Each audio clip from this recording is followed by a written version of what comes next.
Ndagushimiye cyane gukurikirana ibiganiro bya Peter Nzaba. Imana iguhe umugisha. Uyu munsi rero tugarutse kuvuga ku bantu bafite igice cy'ukwezi mu kiganza, uko bagomba kwirinda imyuka mibi. Twabonye ko imyuka mibi nabo ishobora kubaganza. Uyu munsi rero tugiye kubaganirira uko imyuka mibi bagomba kuyirinda.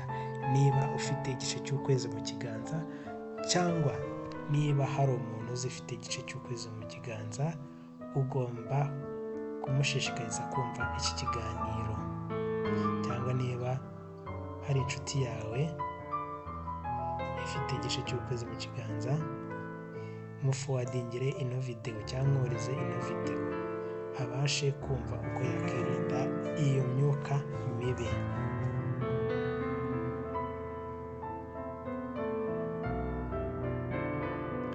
Ngiyi ntambwe n'inama z'ingenzi ku buryo umuntu ufite igice cy'ukwezi mu kiganza yakwitwara kugira ngo yirinde imyuka mibi, imbaraga mbi, imyuka y'ubugome n'ibindi bibi by'umwuka. Icya mbere, kwiyiriza no gusenga kenshi. Jya usenga buri munsi, by'umwihariko nijoro, cyane cyane mu gihe cy'ukwezi kuzura, muri full moon niho uba ugomba gusenga cyane cyane, kuko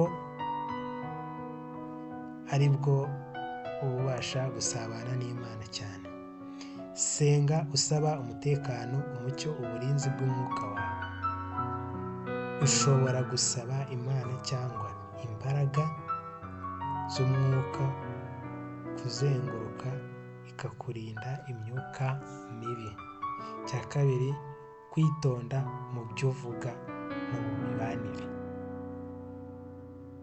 Niba ufite igice cy'ukwezi mu kiganza, irinde amagambo y'urwango, uburiganya cyangwa gusebya bagenzi bawe, kuko bigira ingaruka ku mwuka wawe.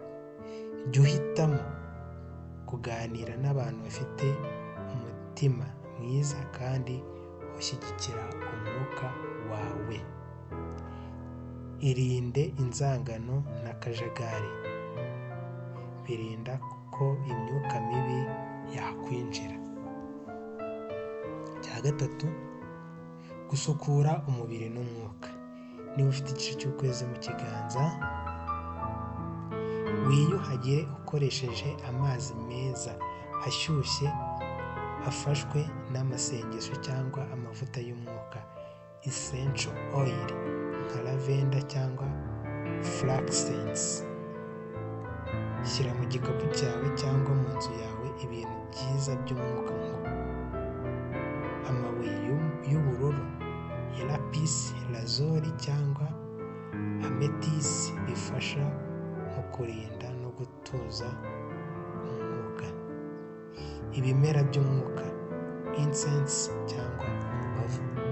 Muri ibi bintu byose batubwiye, ntabwo n'umubavu ntabwo wabura. Icya kane, kwirinda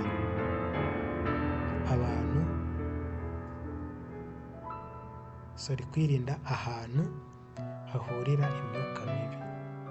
Kwirinda ahantu hahurira imyuka mibi. Irinde kujya ahantu hafite umwuka mubi, nk'ahantu hacuramye cyane, hahurirwa n'abantu bakunze kuvuga ibintu bitari byiza cyangwa mu bitaribwa ku mwuka.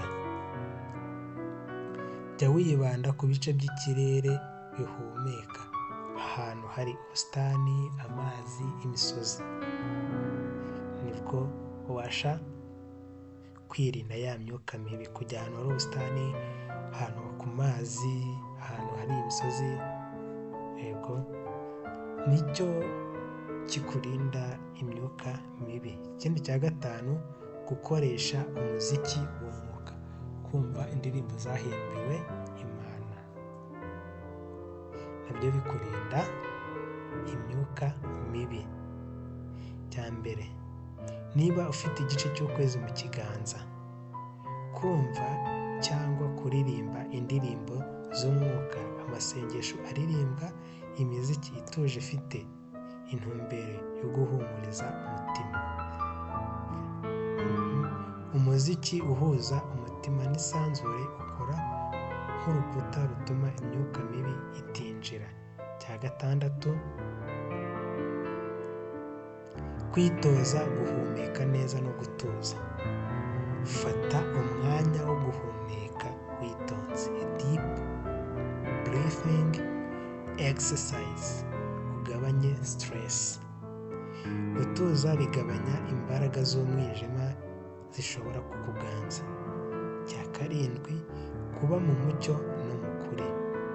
Niba ufite igice cy'ukwezi mu kiganza, jya ukora ibikorwa byubaka mu mutima wawe kandi ugakora ukuri. Isanzure rikunda abantu bafite umutima mwiza, batitwara nabi kandi borohera abandi. Cya munani, kwisuzuma no gukuramo ibibi mu buzima bwawe. Niba ufite igice cy'ukwezi mu kiganza, gerageza kumenya imico, imyitwarire cyangwa abantu bagutera ububabare kandi utandukane nabo.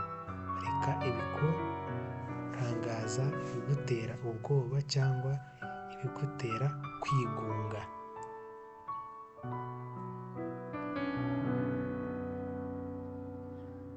Tugiye kurebera hamwe isengesho ryagufasha kwirinda imyuka mibi. Ushobora kuvuga uti: Mana Nyiringabo, ongera umucyo mu mutima wanjye, unyobore inzira y'amahoro. Imyuka mibi yose isohoke noneho, nta bugingo buzasigaraho mu mubiri wanjye.